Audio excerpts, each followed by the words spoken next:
Commander ये fire कहाँ से आया है? ये फर्स्ट फ्लोर की राइट वाला विंडो से आया हुआ है। ओके कमांडर, मेरी पार्टी उस विंडो पे फायर करेगी। Okay Roger.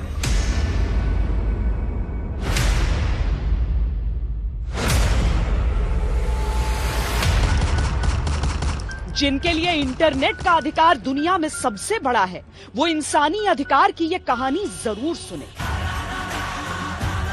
हमने कॉर्डन करा था, 4-5 क्लस्टर हाउसेस का क्लस्टर था, उसको हमने कॉर्डन करा था। तो वो क्या कर रहा था, एक से फायर करता था फिर दूसरे में चला जाता था, and those houses are interconnected.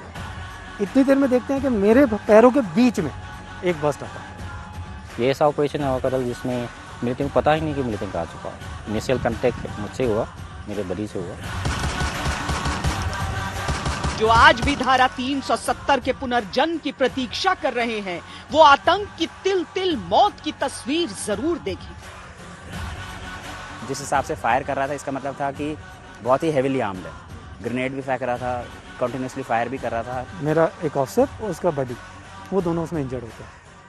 But आप सोचिए कि इतना लगने के बावजूद वो लोग हिले नहीं, पीछे नहीं होते। जो आजादी के झूठे नारों का नैरेटिव बुनते हैं, वो वर्दी की बंदिशों को भी जरा सा महसूस कर लें। लॉ एंड ऑर्डर सिचुएशन खराब होने लगी, स्टोन पेल्टिंग स्टार्ट हो गई, लोग नारे लगाने लग गए। हमें इनको ढूंढना था और बाहर से पत्थर भी आ रहे हैं। तो दो तरीके की लड़ाई हमारी इसमें चल रही है।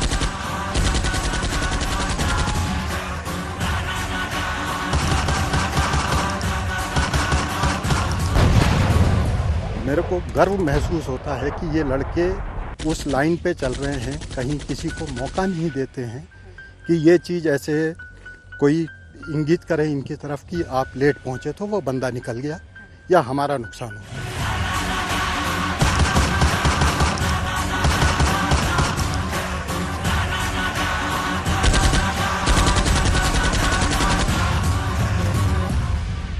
सीआरपीएफ सदा जय, भारत माता की जय। सीआरपीएफ सदा जय, भारत माता की जय। सीआरपीएफ सदा जय, भारत माता की जय। नमस्कार, जय हिंद, वंदे मातरम। देश के दुश्मनों की एक भी हरकत और ये बिजली की तेजी से कर देते हैं उनका काम तमाम। देश की सुरक्षा पर छोटी सी भी आंच और ये दांव पर लगा देते हैं अपने प्राण। आज हम सीआरपीएफ की उसी वैली क्यू80 टीम से आपकी मुलाकात करवाने वाले हैं। क्यू80 यानी कि एक क्विक एक्शन टीम। किस तरीके से ये काम करते हैं, क्या होता है इनका तरीका, किस तरीके से ये देश के दुश्मनों का खात्मा करते हैं, आज हर एक बात वंदे मातरम। हम लोग better trained, better will power और हमारा कॉज अच्छा है। They are not doing for the good cause, we are for the nation. हम अगर कहीं पीछे हटते तो हमें लगता है कि हमारा देश पीछे हट रहा है। कभी इस तरीके का ये नहीं हुआ कि कहीं कोई ऑपरेशन हो रहा तो वहाँ जाना है नहीं जाना है, उसके बारे में कोई दूसरा विचार कभी आया नहीं। हो रहा है तो जाना है। जहाँ दुनिया में लोग ये बोलते हैं कि मुझे खतरा देख करके डर लगता है, मेरे को मेरी टीम को वापस रोकना पड़ता है कि आगे खतरा। मुझे उनको बताना पड़ता है कि this is the line, you should not cross it. कोशिश करते थे कि सबसे पहले पहुंचने वाले में हमारी टीम है। वो चीज आज इनमें देख के मेरे को गर्व महसूस होता है कि ये लड़के उस लाइन पे चल रहे हैं, कहीं किसी को मौका नहीं देते हैं। देश के खिलाफ जो हथियार उठाता है, उसे ये दुनिया से उठा देते हैं। घाटी में जो भी आतंक घोलने का प्रयास करता है, उसे ये मिट्टी में मिला देते हैं।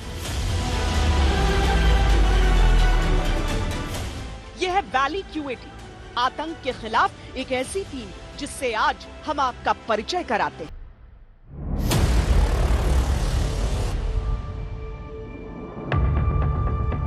ये कहानी तब की है जब कोरोना की तालाबंदी के बीच भी आतंक की दुकान को चालू रखने की काली कोशिशें जारी थी।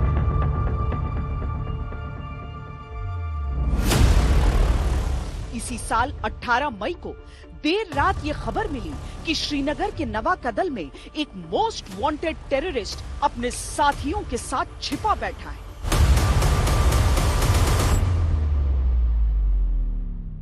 हमें 11:30 बजे इंट आया था रात में नवा कदल जगह है, वहाँ पर जो है सो बताया जो वहाँ 2 मिलिटेंट छुपे हुए हैं। इस ऑपरेशन से पहले लास्ट 1 ईयर में we have conducted almost 550 operations.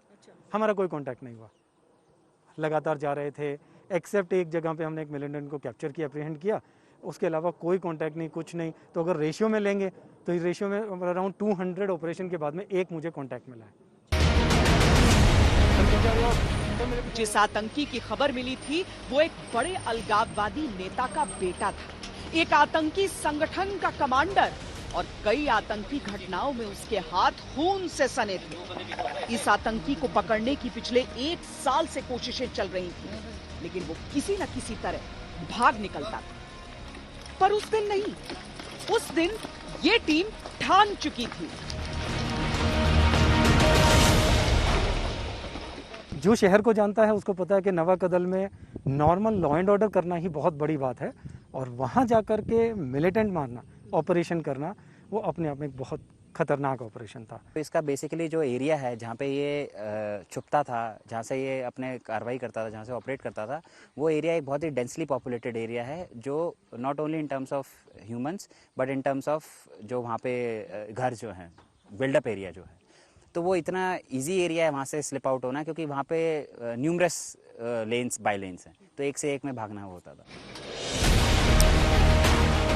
जैसे ही टुकड़ी ने इलाके में कॉर्डन लगाया, एक मकान से उनकी ओर गोली चली। फायर कहाँ से आया अभी?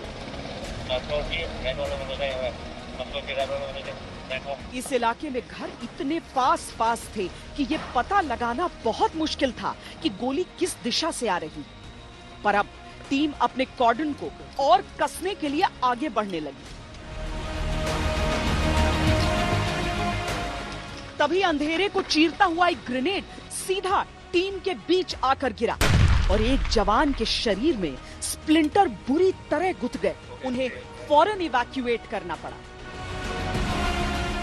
लेकिन इस धमाके के बाद सन्नाटा ही सन्नाटा, न कोई हरकत, न कोई आवाज। इसी खामोशी में रात के 6 घंटे बीत गए। जब भी भीड़ भाड़ वाले रिहायशी इलाके में इस तरह का कोई ऑपरेशन होता है तो कुछ चीजों का ध्यान रखना होता है। सबसे पहले तो आपको यह ध्यान रखना होता है कि मिलिटेंट उस भीड़ का, उस इलाके का, उस कंजेशन का फायदा उठाकर कहीं निकल ना जाए। दूसरी चीज जिसका आपको ख्याल रखना है वो ये कि कोलैटरल डैमेज ना हो, किसी तरह से साथियों को एक दूसरे को नुकसान ना पहुंच जाए। लेकिन जिस तरह के इनके संस्कार हैं, जिस तरह की इनकी ट्रेनिंग है, उसमें एक और चीज सबसे पहले आती है इनके दिमाग में, वो ये कि इनके एक्शन से किसी तरीके से किसी नागरिक को कोई नुकसान ना हो, सिविलियन कैजुअल्टी ना हो।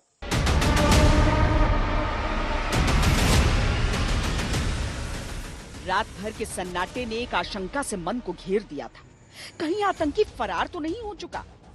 लेकिन आशंकाओं के ऊपर कर्तव्य को रखते हुए टीम ने पहले लोगों को सुरक्षित बाहर निकालने की कवायद जारी रखी। क्लोज कॉर्डन में तैनात टीम अब भी ध्यान से समूचे इलाके को तलाश रही थी। क्या पता किस घर में हिंदुस्तान के दुश्मनों ने पनाह ले रखी हो।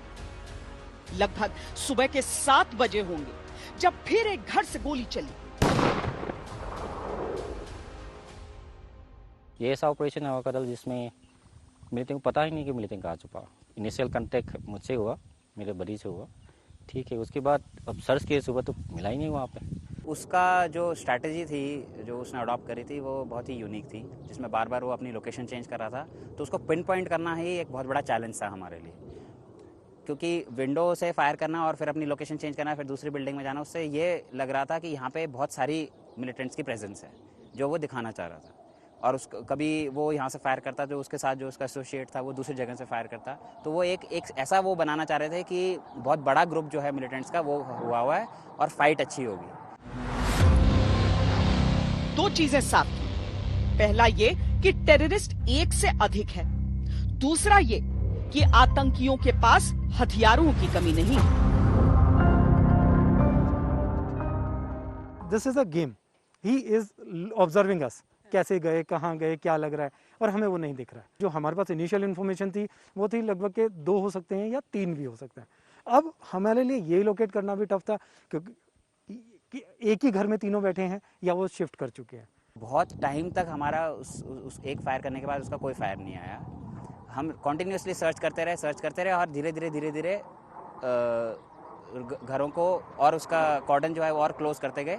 और उसको जब नेक्स्ट फायर आया, जब उसको लग गया कि अब ये बिल्कुल ही पास पहुंच गए। ऐसी बहुत टाइम वहाँ पे ये भी सिचुएशन हुई है मैम कि हम मिलिटेंट के एकदम नीचे हैं, साथ में हैं, हम उसको नहीं देख पा रहे हैं पर वो हमें क्लियरली देख रहा है, बट उसने क्योंकि वो डिस्क्लोज नहीं करना चाह रहा था अपनी लोकेशन, तो उसने हम पे फायर नहीं करा।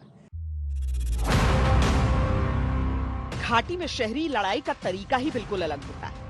एक रिहायशी कॉलोनी में एक ही दीवार से लगे कई कई घर, एक से दूसरे घर में दाखिल होने के भीतर ही भीतर रास्ते, और आतंकी को बचाने के लिए उसके मददगार पत्थरबाज। लॉ एंड ऑर्डर सिचुएशन खराब होने लग गई थी, स्टोन पेल्टिंग स्टार्ट हो गई थी, लोग नारे लगाने लग गए थे, तो सिचुएशन जो थी वो जो बड़ी फ्रेजाइल सी थी। सिविलियन का स्टोन पेल्टिंग कंटिन्यूस होता है। मैक्सिमम जगह जहाँ पे हम ऑपरेट कर रहे हैं तो बाय कंपल्शन, बाय प्रेशर और बाय विलिंगनेस पॉपुलेशन हमें कहीं ना कहीं थोड़ी सी हॉस्टाइल मिलती है। वो बहुत ज़्यादा कोऑपरेट नहीं करते हैं, हमें कुछ बताते नहीं हैं। हालांकि पत्थरबाजों पर नियंत्रण की जिम्मेदारी सीआरपीएफ और जम्मू पुलिस की दूसरी टीम पर थी, और सबसे भीतर के घेरे को और कसकर आगे बढ़ती हुई वैली क्यूएटी अब जल्द से जल्द ऑपरेशन खत्म करना चाहती थी, क्योंकि जितना वक्त बीतता जा रहा था आतंकी के भाग निकलने का उतना ही खतरा था। हर फायर के बाद का सन्नाटा असमंजस को और बढ़ा दे रहा था। बार बार लोकेशन चेंज करते आतंकी ने लगभग 2.5 घंटे बाद जम्मू कश्मीर पुलिस के एक जवान पर निशाना साधा। उस जवान को भी वहां से इवैक्यूएट करना पड़ा। अब तक सीआरपीएफ के एक और जम्मू कश्मीर पुलिस के एक जवान घायल हो चुके थे, और आतंकियों की झलक तक नहीं मिली थी। टीम में आक्रोश था, बेचैनी थी।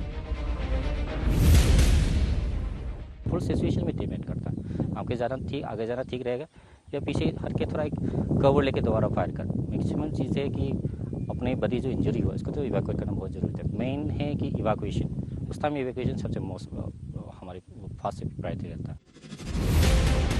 आतंकी का कॉन्फिडेंस बढ़ता जा रहा था। ठीक 15 मिनट बाद उसने फिर निशाना साधा, इस बार क्यूएटी टीम के कमांडर पर। मेरे पैरों के बीच में एक बस्ट आता है, बिल्कुल वहां पे धड़ धड़ धड़। हम लोगों को तब तक ये था कि नहीं, टारगेट वो था। अब हम लोगों ने रियलाइज किया कि ये बंदा बार बार स्विच कर रहा है, और हो सकता है एक उसमें और एक इसमें में। मुश्किल ये थी कि जिस दिशा से गोली आई थी उसी मकान के ऊपरी तले पर तलाशी के लिए टीम के कुछ जवान मौजूद थे। लकड़ी के मकान होने के कारण गोलियां फर्श को फाड़कर उन तक पहुंच सकती थी। हमारे जो प्रायोरिटी थी कि किसी तरीके से पहले उन लड़कों को निकालना है और फिर हम अपना ऑपरेशन स्टार्ट करेंगे, क्योंकि हम अपना जो पूरी फायर पावर तभी कर सकते हैं जब हम अपने लड़कों को सेफली निकाल लेंगे। जब हमने वो लड़के अपने सेफली रीच आउट करे, निकाले हैं बाहर, स्टेयर्स लगाई हैं, किसी तरीके से सप्रेसिंग फायर दिया है, उससे हमने उनको पूरा अपने लड़कों को निकाला है। इस बीच वहां मौजूद जवानों को 2 टीमों में बांटा गया ताकि आतंकी को अपनी लोकेशन बदलने का मौका ही न मिले। रूम इंटरवेंशन एक ऐसी सैन्य कला होती है जिसमें सबको पारंगत किया जाता है, लेकिन एक बात होती है प्रशिक्षण और दूसरी बात होती है उसे अमल में लाना। ये बहुत जरूरी है, किसी भी ऑपरेशन में बहुत जरूरी है, लेकिन रूम इंटरवेंशन करना है या नहीं करना है, ये एक बहुत ही कठिन फैसला होता है। खामोशी के साथ अब वैली क्यूएटी के योद्धा उस मकान की ओर बढ़ने लगे, लेकिन इससे पहले कि वो घर के भीतर दाखिल हो पाते, भीतर से आतंकी ने ग्रेनेड फेंक दिया। सोनू कुमार नाम का लड़का था, उसको जो है सो उसी टाइम ग्रेनेड का 2-3 छर्रा लग गया था। अच्छा। उसके बाद उसी टाइम लगभग 2:30-3 बज रहा था, उस टाइम जो है सो उसको उसी टाइम 92 बेस कैंप में जो है सो भेजा गया, इवैक्यूएट कर दिया गया। खुद को लगे जख्मों से बेपरवाह जवान पूरे गुस्से से आतंकी पर टूट पड़े और चंद पलों में पहले आतंकी का काम तमाम कर दिया। लेकिन उस समय न तो राहत महसूस करने का वक्त था, न वीरता के जश्न का मौका। अभी तो उस दूसरे आतंकी को भी ढेर करना था। ये होने के बाद में मेरे को सेट से मेरे पीछे से मेरे को बताता है मेरा जवान कि साहब एक बंदा यहाँ से फायर करता हुआ निकला। हमारे पास भी इन्फॉर्मेशन थी कि 2 से 3 हो सकते हैं। तो वो जब आग लगी तो आग का थोड़ा फायदा उठाया उसने, क्योंकि हमारे जवानों ने भी पोजीशन चेंज की, वो भी देख रहा था। तो मेरा एक ऑफिसर जंप करते हुए बाहर वो निकला और लगभग 10 से 15 मिनट का गैप हो चुका था, तो वो निकल चुका था। और आप जान सकते हैं कि जब आप अर्बन एरिया में होते हैं तो बहुत पास में घर हैं, बहुत छोटी छोटी गलियां हैं। अब डर ये था कि कहीं पहले एनकाउंटर का फायदा उठाकर दूसरा आतंकी भाग न निकला। इलाके की सघन तलाशी जारी थी कि तभी एक जवान की नजर एक छोटे से कतरे पर पड़ी।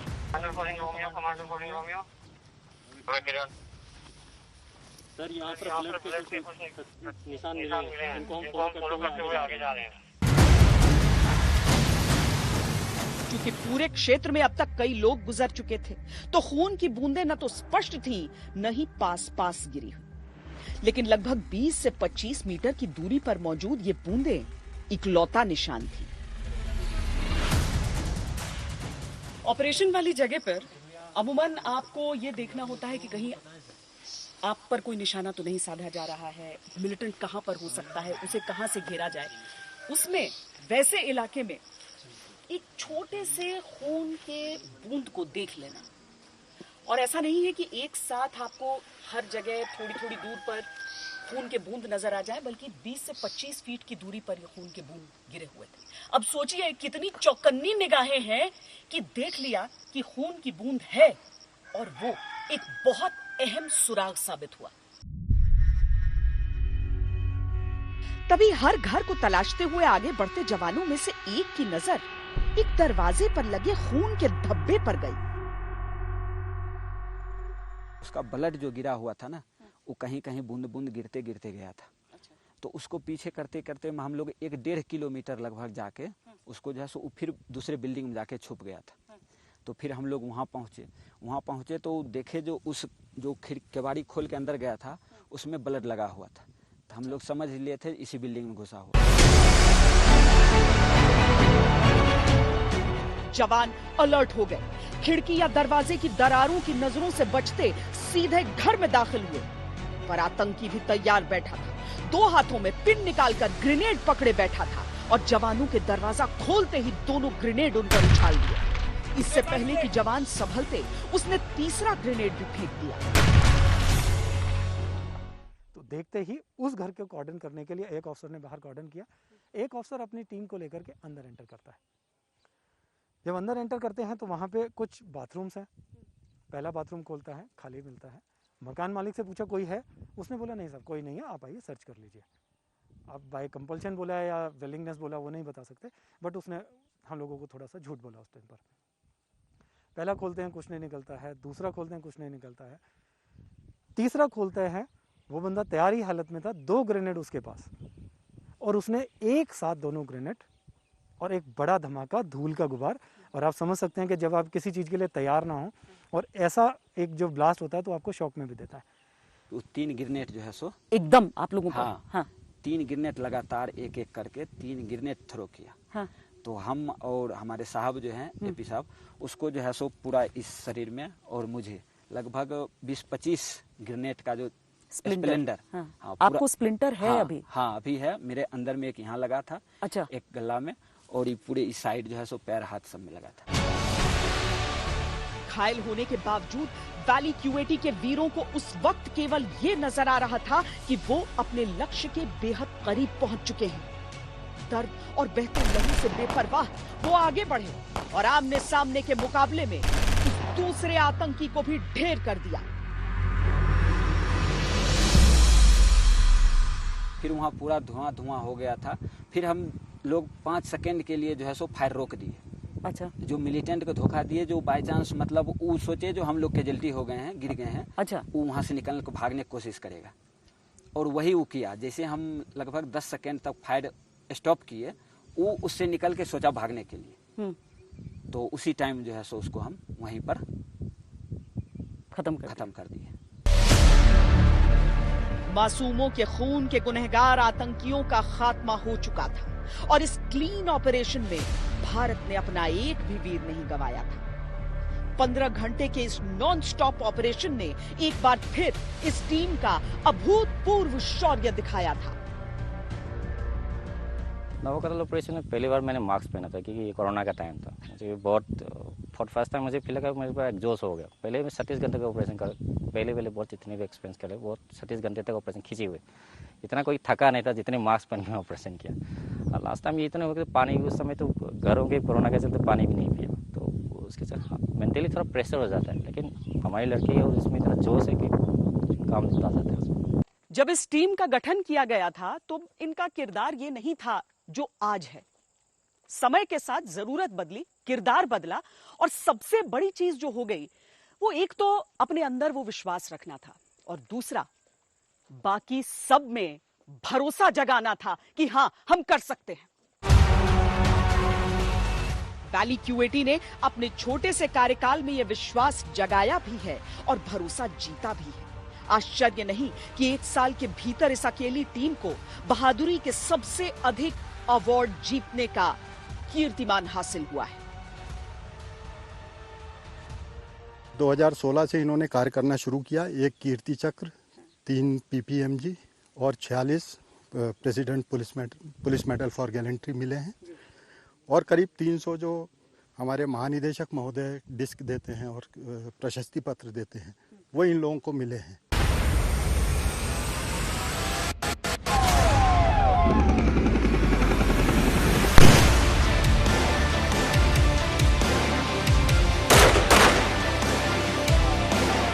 आंखों में रेडार लिए, हाथों में हथियार लिए, सीने में अंगार लिए, दुश्मन के यमराज हैं ये। सीने में जिगरा भी है, मेडल्स भी हैं, जो ये भूख है कि कुछ करना है, कुछ अलग करना है। हम लोग तो जो भी ऑपरेशन करते हैं हाँ। अपनी जान को हथेली पे करते हैं। मिलिटेंट आज नहीं तो कल तो हम मार ही लेंगे, पर सबसे इम्पोर्टेंट है कि हम सिविलियन को पहले सुरक्षा प्रोवाइड करते हैं। QAT, इसका फुल फॉर्म क्या होता है? Q से क्विक, A से एक्शन और T से टीम। और अगर इस टीम को समझना है तो ये तीनों चीजें इसमें हैं, क्योंकि ये क्विक है, बहुत तेजी से इनकी डिप्लॉयमेंट हो सकती है, जैसे ही खबर आती है मिनटों में ये तैयार है वहां पहुंचने के लिए। एक्शन यानी वहां पहुंच रहे हो, सफलता के साथ लौट रहे हो, पूरे एक्शन के साथ, कहीं कोई कमी नहीं, हर व्यक्ति कहता है मैं आगे जाऊंगा। और टीम यानी टीम वर्क, एक साथ बैठते हैं, एक साथ जीते हैं, हर खुशी, हर गम, हर ऑपरेशन में देश का नाम ही रोशन करना सिर्फ इनके मन में रहता है। आतंकियों की हर पनाह QAT के तेज तर्रार जांबाजों की नजर में सिर्फ चूहेदानी है। आतंकी आते हैं, फंसते हैं, फिर भारतीय जांबाज बाज बनकर उनका शिकार करते हैं।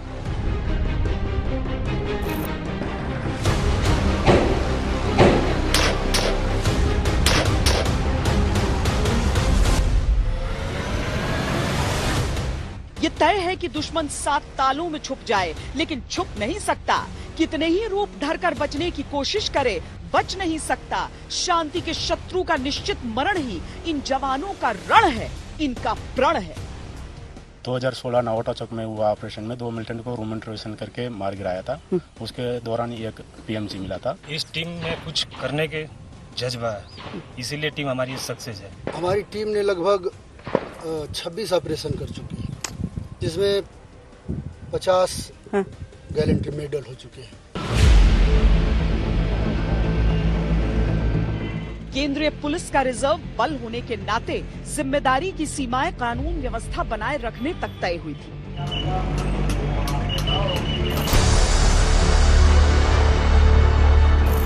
लेकिन घाटी में आतंक की चुनौतियों ने दृढ़ चट्टान बनने का आह्वान किया तो वज्र बन गए।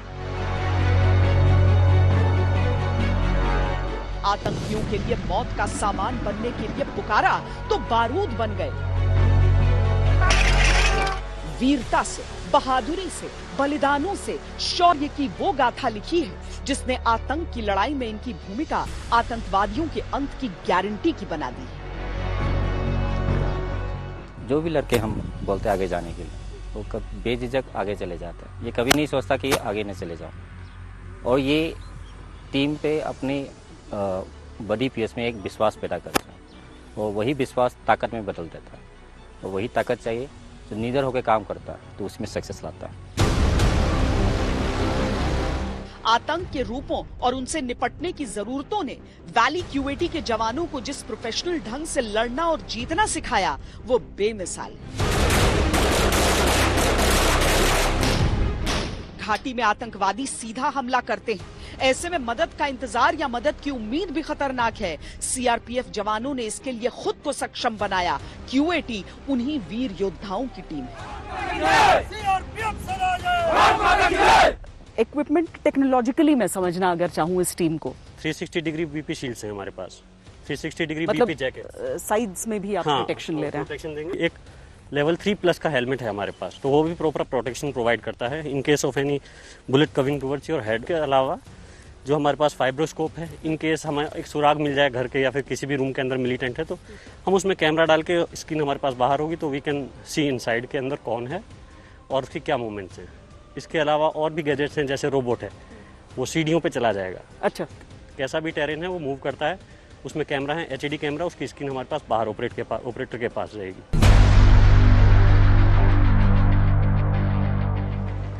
आंखों में रेडार के गुण विकसित कर लिए, नाक ने आतंकवादियों की गंध को पहचानना शुरू कर दिया, दिमाग ने आतंकियों की चालों को डिकोड करना शुरू कर दिया, खुफिया सूचना मिलते ही एक्शन में आ जाना आदत में शुमार हो चुका है। आज घाटी में आतंकवाद अंतिम सांसें ले रहा है तो उसमें इन जांबाजों की भूमिका अग्रणी है। जब भी किसी शहरी इलाके में आतंकी किसी इमारत में दाखिल होते हैं, उन्हें वहां से खत्म करना, उन्हें वहां से बाहर निकालना, इस कला को रूम इंटरवेंशन आप कह सकते हैं अगर हम सरल शब्दों में कहें। पूरी दुनिया में अलग अलग सेनाओं को इसकी ट्रेनिंग दी जाती है। यह कहा जाता है कि भारत के जो सुरक्षा बल हैं इसमें महारत हासिल करें, लेकिन अगर हम कहें कि वैली क्यूएटी के पास सबसे अधिक अनुभव पूरी दुनिया में इस तरह के ऑपरेशंस का है तो हम गलत नहीं होंगे। एक छोटा सा इतिहास जिसमें लगभग हर रोज संघर्ष की ऐसी ही एक कहानी और सफलता की भी।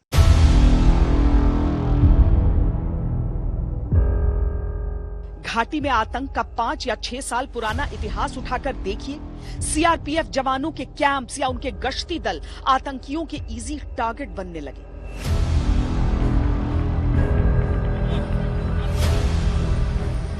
जल्द एक्शन की जरूरत इसीलिए समझ आई। 5-6 सालों में इन जवानों ने पराक्रम का वो रुतबा हासिल कर लिया है कि आतंकवादी इनकी मौजूदगी के एहसास भर से थरथराते हैं। ये क्यूएटी की उपलब्धि है। वैली क्यूएटी किसी भी स्पेशलाइज्ड फोर्स के बराबर काम करती है। जो कार्य दिया जाता है पूरी सक्षमता से उसको पूर्ण करती है। वीरता का कोई पैमाना तो नहीं होता, लेकिन वीरता के पुरस्कार इसका प्रतीक जरूर होते हैं। एक साल में घाटी की क्यूएटी टीम को मिले 15 गैलेंट्री अवार्ड पराक्रम की गवाही दे रहे हैं और ये पुरस्कार इस टीम ने जान की बाजी लगाकर हासिल किए। जब से इस टीम ने ऑपरेट करना स्टार्ट किया है और हम ग्राउंड में जाते हैं तो हम ग्राउंड में यह सोच के नहीं जाते हैं कि उपलब्धि क्या होगी और उसका परिणाम क्या होगा।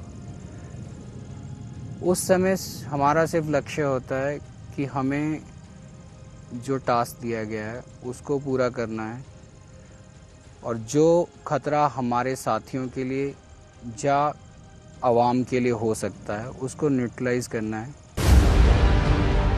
पिछले चंद सालों में इस टीम को लीड करने वाले असिस्टेंट कमांडेंट नरेश कुमार ने तो बहादुरी पुरस्कारों का एक नया कीर्तिमान ही हासिल कर लिया।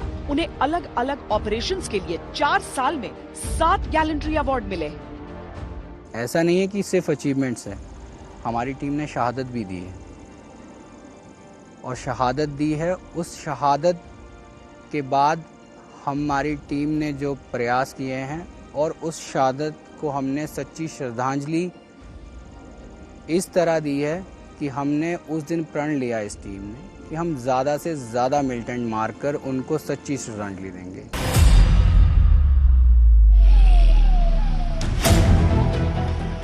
आतंकवादियों के खिलाफ सीधी लड़ाई के दौरान या उस समय आतंकी समर्थकों के हंगामे से उपजे अराजक हालात अक्सर घाटी से चिंताजनक तस्वीरें पूरे देश में भेजा करते।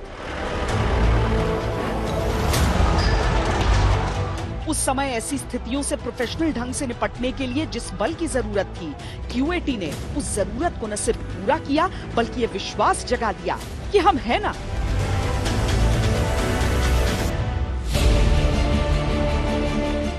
आतंक के खिलाफ लड़ाई के लिए इस टीम में शामिल होना इन वीरों का अपना फैसला होता है, यानी ये एक वॉलंटियर फोर्स है। 7 हफ्तों की ट्रेनिंग के बाद QAT के जांबाज टारगेट को हर हाल में अचूक निशाने पर लेने और घर के अंदर घुसकर आतंकियों को नेस्तनाबूद करने में मास्टर हो चुके होते हैं। हाथ मजबूत हैं, हथियार मजबूत हैं। हम आपको बताते हैं कि अगर वैली QAT की ये टीम अलग लगती है तो क्यों लगती है, इनका पहनावा क्यों खास है और क्या अलग है इसमें। सर, क्या क्या चीजें? AK-47 है, इसमें IR टार्च लगा है। इसमें हम नाइट में भी नाइट में भी यूज करते हैं, डे में भी यूज कर सकते हैं। ये मेरा प्राइमरी वेपन है। मैं एक Glock 70 मेरा सेकेंडरी वेपन है, जिसमें 17 राउंड आते हैं। जब हम रूम इंटरवेंशन करते हैं तो हर बंदे के, हमारे जवान के पास ये वेपन होता है। ये स्पेंटर गोगल, हेलमेट, माउंट ऐसा, ताकि स्प्लिंटर्स अगर हों तो वो आपको ना लगे जी। इससे हम सेफ रहते हैं। और ये जो कैमरा सर पे माउंट है, ये मैम जो फर्स्ट बडी होता है वो आगे चलता है, पीछे पूरे जवान उसको नोट करते हैं कि आगे कौन सा ऑप्टिकल है, वो वहाँ से ही बता देते हैं हमें। ज्यादा अगर मैं आंखों से कुछ रुक गया तो ये वहाँ से पीछे देख के मेरे को पॉइंट करते हैं। अच्छा, मुझे लगता है कैमरे से अगर हम देखें, जैसे मान लीजिए इस तरफ आप पॉइंट कर रहे हैं, मान लीजिए मैं आपके सामने खड़ी हूँ, तो उस कैमरे में क्या आ रहा है वो आपके पीछे वाला देख लेगा जी। आधुनिक हथियारों के साथ ये जवान भारी भरकम हथियारों को रिहायशी इलाकों में इस्तेमाल करने में भी पारंगत है, जैसे कि ये रॉकेट लॉन्चर जो आमतौर पर खुले इलाकों में इस्तेमाल किया जाता है। इसमें क्या है कि सीजीआर वहीं फायर होगा कि आगे भी क्लियर होना चाहिए और बैक ब्लास्ट का भी एरिया क्लियर होना चाहिए। जैसे निशाना एकदम दुरुस्त लेना पड़ेगा। अगर गोली का थोड़ा भी साइड हो जाता है तो उसमें इतना वो नहीं है, लेकिन इसका अगर थोड़ा भी साइड हो गया तो वहाँ जाके बहुत बड़ी क्षति करता है। मिनिमम कितने रेंज पे किया है फायर? Minimum 25 metre. कम से कम 150 होना चाहिए और आपने 25 मीटर पे किया है। आज QAT का जोश आतंकियों के होश छीन रहा है और देश को इन पर गर्व। नहीं मैडम, डर के आगे जीत है, इसलिए डरना किस लिए? जब हमने वर्दी पहन रखा है तो डरना किस लिए? हम अपना घर परिवार छोड़ के इसीलिए भर्ती हुए हैं जो हम आमने सामने लड़ाई करें। कहाँ से हैं? मैं वेस्ट बंगाल से। वेस्ट बंगाल। आप? गुजरात। मैं उत्तर प्रदेश। बिहार। अच्छा, उत्तर प्रदेश में कहाँ? जी, मथुरा डिस्ट्रिक्ट, पटना, बिहार। अच्छा, पंजाब में। पंजाब से? वेस्ट बंगाल। वेस्ट बंगाल। दिल्ली, मध्य प्रदेश, मुरैना, बिहार। मैं गुजरात से। झारखंड, हजारीबाग, नैनीताल, उत्तराखंड। तो पूरे हिंदुस्तान का आप दर्शन कर रहे हैं। एक तरह से समझ लीजिए मिनी इंडिया वैली QAT की शक्ल में हिंदुस्तान की लड़ाई लड़ रही है।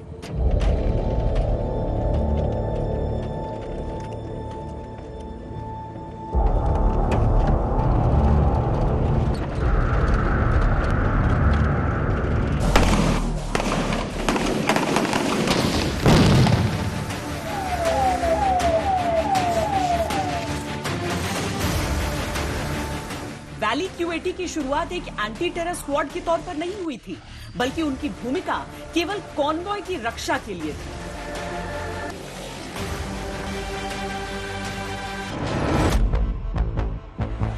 जल्द ही इस टीम को अपना किरदार बदलने का मौका मिलने वाला था, लेकिन ये मौका भी किसी चुनौती से कम नहीं था।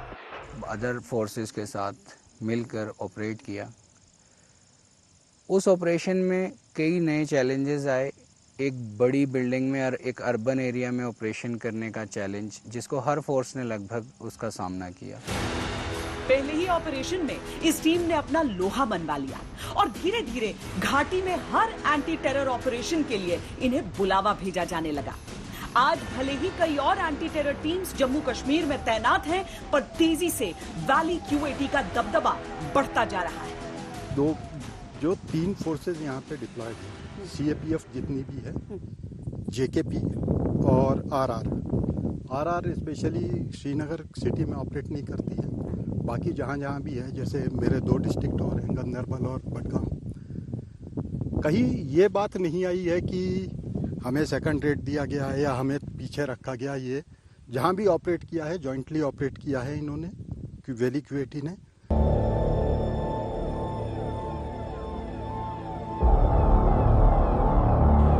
टीम ने बहुत कम समय में बहुत बड़ा नाम कमाया है और विश्वास हासिल किया है समूचे देश का। इसीलिए आज पूरे हिंदुस्तान को गर्व है इस वैली Q80 पर। अभी के लिए इतना ही। कैमरा पर्सन सैयद मोहसिन और हितेश कुमार के साथ मुझे दीजिए इजाजत। वंदे मातरम।